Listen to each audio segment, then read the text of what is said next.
नमस्कार सर्वांना, श्री स्वामी समर्थ. मी स्वाती आपलं स्वामीचरण या यूट्यूब चॅनलमध्ये अगदी मनापासून स्वागत करते. आजच्या व्हिडिओमध्ये आपण एक प्रभावी सेवा बघतोय.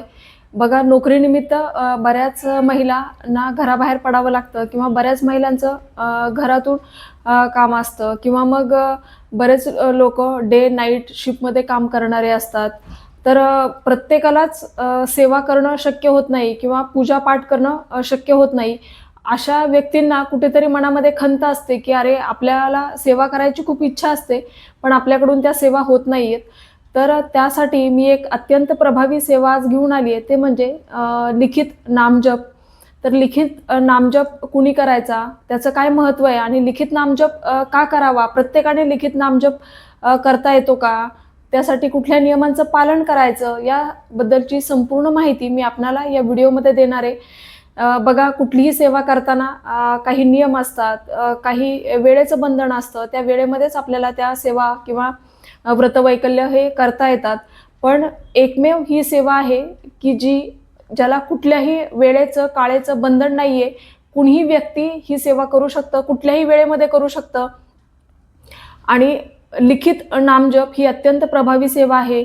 तर ही सेवा जर आपलं स्वतःचं घर होत नसेल किंवा नोकरी प्राप्ती नसेल किंवा आणखीन काही अडचण असेल, तर कुठल्याही समस्येसाठी तुम्ही संकल्पयुक्त अशी ही लिखित नामजपची सेवा करू शकता. तर आता या सेवेला सुरुवात ज्या दिवशी तुमच्या मनात येईल त्या दिवसापासून तुम्ही या सेवेला सुरुवात करू शकता. सेवा जितकी सोपी आहे तितकीच प्रभावी आहे. कारण जेव्हा आपण लिखित नामजप करतो तेव्हा आपल्या पंच इंद्रियांचं लक्ष हे केंद्रित होतं.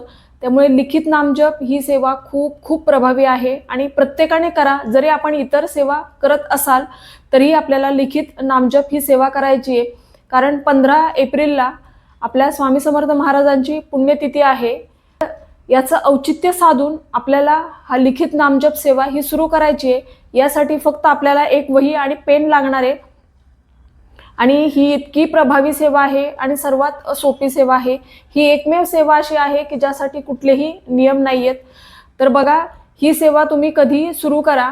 तर आता आपण बघू की सेवा करण्याआधी आपल्याला कुठल्या गोष्टींचं किंवा कुठल्या नियमांचं पालन करायचं आहे.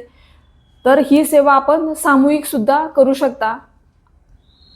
आपल्या घरात जेवढ्या व्यक्ती असतील तेवढ्या एकत्र एकाच वहीमध्ये किंवा जप साठीची सेपरेट वही मिळते, त्याच्यामध्ये सुद्धा तुम्ही अशी ही सेवा करू शकता.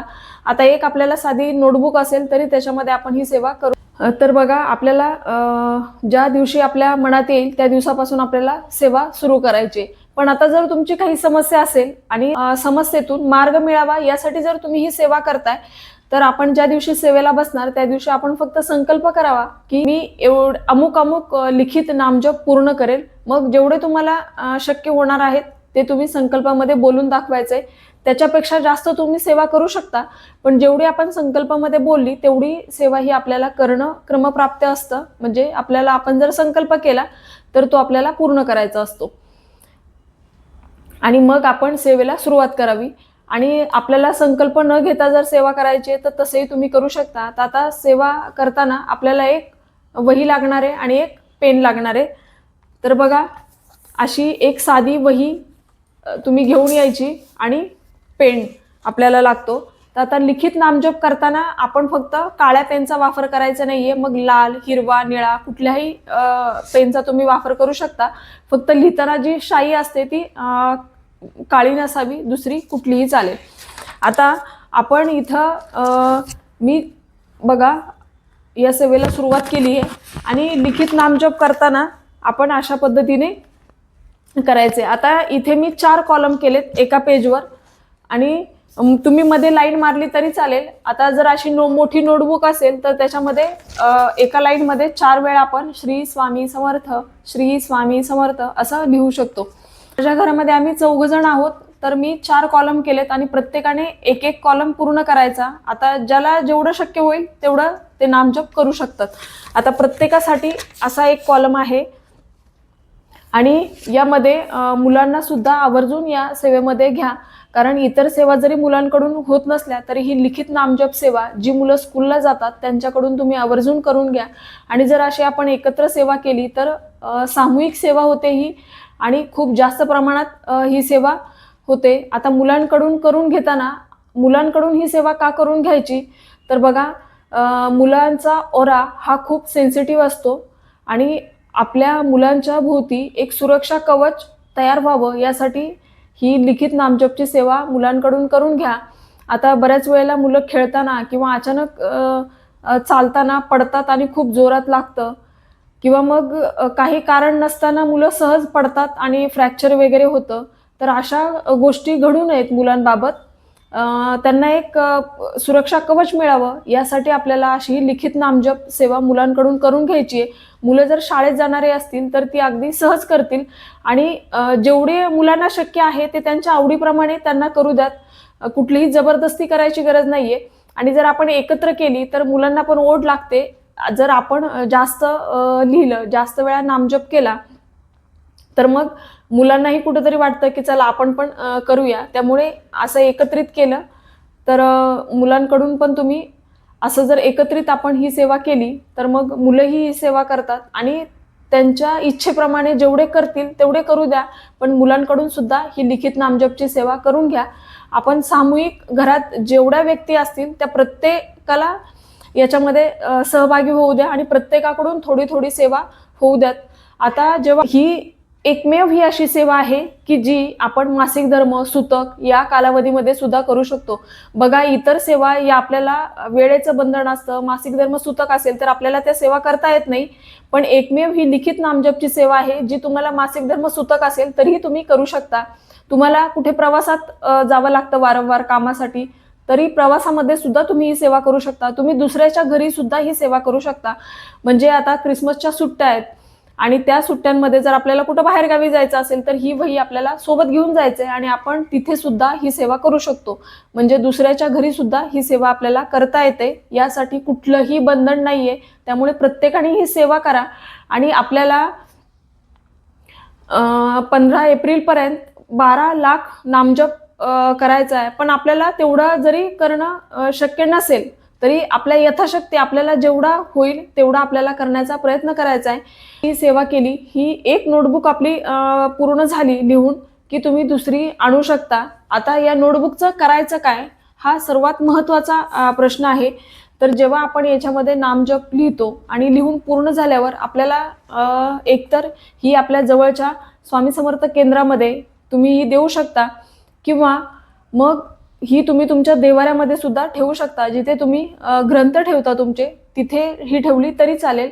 आणि दुसरा एक प्रभावी उपाय तो म्हणजे जर आपण आपल्या घराचं बांधकाम चालू असेल किंवा इन फ्युचर म्हणजे पुढे भविष्यामध्ये जर तुम्ही घराचं बांधकाम करणार असाल तर त्यावेळेला तुम्ही ही नोटबुक आपल्या जेव्हा आपण फरशी बसवतो तर त्या फरशीखाली आपण ठेवू शकता. फक्त ही जिथे आपण ही वही ठेवणार तिथे टॉयलेट, बाथरूम येणार नाही, बेडरूम येणार नाही याची आपल्याला काळजी घ्यायची आहे. म्हणजे तो अशा कोपऱ्यामध्ये ठेवायची जिथे आपण देवघर करणार आहात. ईशान्य कोपरा, त्या कोपऱ्यामध्ये आपण अशी ही नोटबुक फरशीच्या खाली ठेवू शकता आणि त्याच्यावरती तुम्ही फरशी बसवू शकता. हे सुद्धा तुम्ही करू शकता. असा तुम्हाला जो योग्य वाटेल यापैकी 3 पैकी कुठलाही एक उपाय तुम्ही करायचा आहे. तर ही सेवा ही आपल्याला प्रत्येकाला करायची आहे आणि सेवा प्रभावी आहे, तेवढीच सोपी आहे. कुठलेही नियम, अटी नाही आहेत यासाठी ब्रह्मचर्याचं पालन करायची गरज नाहीये. तर अगदी सोपी सेवा आहे आणि तुम्ही अगदी सहज ही सेवा करू शकता. आता आज जर तुम्ही थोडं लिहिलं आणि 4 दिवस तुम्हाला काही काम आहे किंवा काही कारणास्तव जर लिहायला नाही जमलं तरी हरकत नाही. नंतर तुम्ही 4 दिवसानंतर सुद्धा लिहू शकता किंवा एखाद दिवशी तुमच्याकडे जास्त वेळ आहे तेव्हा तुम्ही जास्त वेळा लिहू शकता. त्याच्यामुळे ही सेवा आपल्याला करायची आहे. जरी एखाद्याला वेळ नसेल तरी ही सेवा तुम्ही ऑफिसमध्ये तुम्हाला थोडाफार वेळ मिळाला, तुम्ही ऑफिसमध्ये सुद्धा ही नोटबुक घेऊन जाऊ शकता. तिथे सुद्धा ही सेवा करू शकता. त्यामुळे प्रत्येकाने अशी लिखित नामजपची सेवा करा.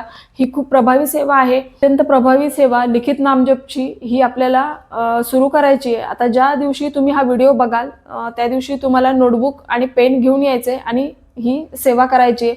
आता जर आपल्याकडे जुनी एखादी नोटबुक असेल तर त्याच्यामध्ये सुद्धा तुम्ही ही सेवा करू शकता. फक्त जर त्याच्यामध्ये काही पेजेस लिहिलेले असतील तर आपल्याला ते फक्त कट करून टाकायचे आणि मग पुढे जे रिकामे पेज आहेत त्याच्यावर आपल्याला हे लिखित नामजप सेवा चालू करायची. त्यामुळे यासाठी अमुक एक प्रकारचीच वही हवी, असं हवं तसं हवं असं काहीच नियम नाही आहेत. तुम्ही कुठल्याही वहीमध्ये ही सेवा करू शकता. तर अशा पद्धतीने अगदी साध्या सोप्या पद्धतीने कुठल्याही नियमांचं पालन न करता आपण ही सेवा करायची आहे आणि अत्यंत प्रभावी सेवा आहे. लिखित नामजप ही खूप प्रभावी सेवा आहे. तर ही प्रत्येकानेच नक्की करा. तर ही छोटीशी पण तितकीच महत्त्वाची माहिती जी मला तुमच्यापर्यंत पोहोचवायची होती. व्हिडिओ आवडला असेल तर व्हिडिओला लाईक करा, शेअर करा, सबस्क्राईब करा. भेटूया अशाच एका नवीन व्हिडिओसोबत. तोपर्यंत सर्वांना श्री स्वामी समर्थ.